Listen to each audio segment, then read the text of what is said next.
nobudlelwano nabo ecaweni abathile bazokwazi ngoba you don't bear into la.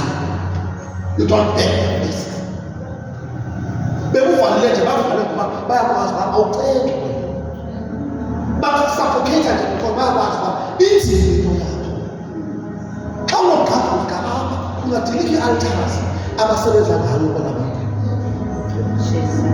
Kukho abantu abasezindleni abangaziwayo kuZulu. Abo bantu bayisethi kuwe because wena uyabazi. Ngoba umuntu ohamba kuyiyena. Come on. Une-knowledge abangenayo abantu kodwa unalo-knowledge. Ukhona kwakwidatha. Ukhona kwikhompyutha. It is what happening. Uthi uyakwazi abantu ukuthulele ebantwini ezisayibonile.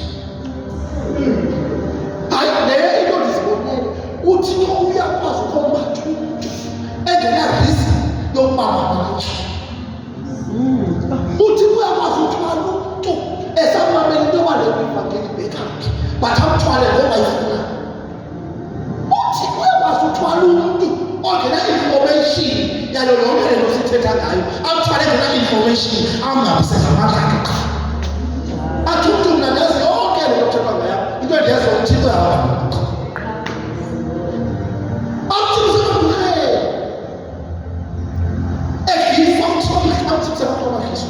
Because when a system is responsible for every believer is a data. No, when a system kuhlanganiswa abantu bayo, kuhlanganiswa ikingdom yabo. Uthi ebesuka bebhayi nje akezange kawe kodwa uze kubantu bakhe.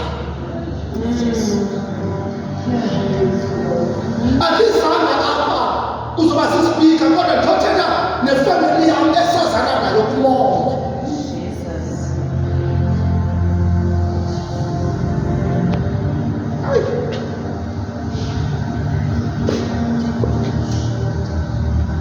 Ngokwale ndlela uThixo funeka enze ngayo.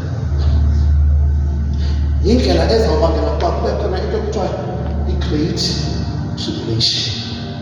I-great tribulation eBhayibhelini itsho ukuba yaqala njani. Ngoba into ezakwenzeka in our days akukwenzekile nje kuzakwenzeka laa nto ngenzeke eBhayibhelini. Not it. Remember, ukuba ibandla lalingekho kule meko likuyo bezingasange simashwe ezekile.